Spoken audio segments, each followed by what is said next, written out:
Rahul Mankoottam MLA പാലക്കാട്ട് കാലുകുത്തില്ല എന്ന് പ്രഖ്യാപിച്ച BJP-ക്കാരെ ആ വഴിക്കൊന്നും കാണാനില്ലെങ്കിലും ഒരു BJP നേതാവിനെ രാഹുൽ മാങ്കൂട്ടം കണ്ടു. സാക്ഷാൽ പാലക്കാട് നഗരസഭാ ചെയർപേഴ്സൺ പ്രമീള ശശിധരൻ. തടയാൻ വേണ്ടിയല്ല അവർ വന്നത്, മാങ്കൂട്ടത്തിനൊപ്പം വേദി പങ്കിടാനാണ് വന്നിരിക്കുന്നത്. മാങ്കൂട്ടത്തിനെ ഇരു കൈകളും നീട്ടി സ്വീകരിക്കുകയാണ് അവർ ചെയ്തത്. ഇത്രയും വലിയ നാണക്കേട് BJP നേതൃത്വത്തിന് സമ്മാനിച്ച ഒരു സംഭവം വേറെ അടുത്ത കാലത്തുണ്ടായിട്ടില്ല. ഒരു റോഡ് ഉദ്ഘാടനത്തിന് രാഹുൽ മാങ്കൂട്ടത്തിൽ MLA-ക്കൊപ്പം പാലക്കാട് നഗരസഭാ ചെയർപേഴ്സണും അണിനിരന്നതോടെ വലിയൊരു കൗതുകമായി തോന്നി. നഗരത്തിലെ സ്റ്റേഡിയം ബൈപ്പാസ് റോഡ് ഉദ്ഘാടനത്തിലാണ് BJP ചെയർപേഴ്സൺ പ്രമീള ശശിധരൻ പങ്കെടുത്തത്. രാഹുലിനെ പൊതുപരിപാടിയിൽ പങ്കെടുപ്പിക്കില്ല എന്നായിരുന്നു BJP-യുടെ നിലപാട്. കുറേ മാസങ്ങളായി അത് പറഞ്ഞു നടക്കുന്നു. യുവതികളുടെ ആരോപണങ്ങളുടെ പശ്ചാത്തലത്തിൽ മാങ്കൂട്ടത്തിൽ MLA പരിപാടികളിൽ നിന്നും വിട്ടുനിന്നിരുന്നു. പിന്നീട് KSRTC ബസിന്റെ ഉദ്ഘാടനത്തിനും അതുപോലെ റോഡ് ഉദ്ഘാടനത്തിനും MLA പങ്കെടുത്തു.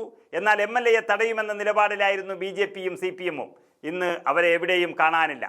സമകാലിക വിഷയങ്ങളിൽ പ്രതികരണം നടത്തി സജീവമാവുകയാണ് രാഹുൽ മാങ്കൂട്ടത്തിൽ MLA. സർക്കാരിൻ്റെ PM ശ്രീ പദ്ധതിയെയും രാഹുൽ വളരെയധികം വിമർശിച്ചു. CPM BJP ബന്ധത്തെ പരിഹസിച്ച് മണിക്കൂറുകൾക്കുള്ളിലാണ് ഈ വേദി പങ്കിടൽ എന്നോർക്കണം. PM ശ്രീ വിവാദത്തിൽ വിദ്യാഭ്യാസ മന്ത്രി ശിവൻകുട്ടിയെ രൂക്ഷമായി പരിഹസിച്ചുകൊണ്ടാണ് രാഹുൽ മാങ്കൂട്ടത്തിൽ MLA ഇന്നലെ രംഗത്ത് വന്നത്.